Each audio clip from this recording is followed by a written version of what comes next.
How to create a landing page on Shopify. Hi guys, welcome back to our channel. In today's episode, I'll be showing you how to create a landing page on Shopify. So then to begin with, check your internet connection in and open up a web browser of your choice.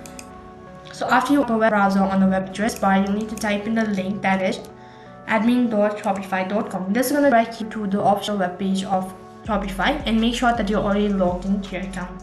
While you're on the home page, you can see in the left hand side bar there are multiple options. So from the list, you need to go ahead and tap on apps, which is located right at the bottom. After that, you'll be able to see a pop-up menu in the right hand side bar. So from here, you need to go ahead and tap on and see channel settings.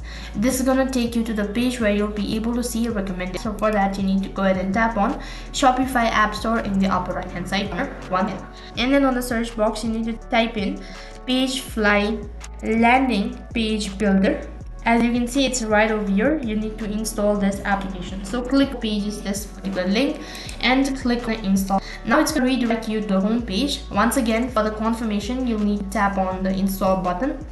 So as already mentioned, click on the install button. And now in the left hand side bar, there are multiple options. So underneath Pagefly Page Builder, you can see options such as dashboard, pages, and all that. You need to tap on pages.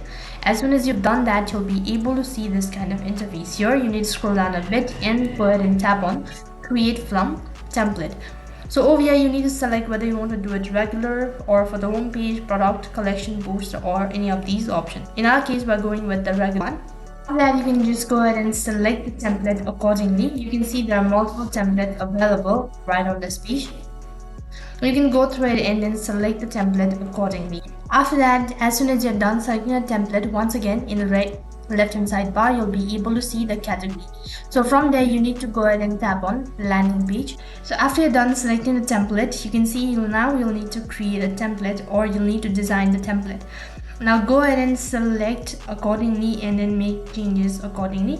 After you've done that, you'll need to scroll down right to the bottom, or you can just go ahead and tap on the save button. As soon as you've done that, you'll need to give a title. So for that, you need to type in landing pages, click on the save button, located right at the bottom. So once again, for the confirmation, go ahead and tap on the save button. As you can see that the template has been saved. Now head over to your home page once again of the Shopify application and then go to homes, which will be located right on top. After that, the landing page has been created on Shopify. So that is how you can create a landing page on Shopify. That is all for this video. I hope the video was helpful. If it did really help you, make sure to like, share and subscribe to our channel. Thank you for watching. See you in the next video.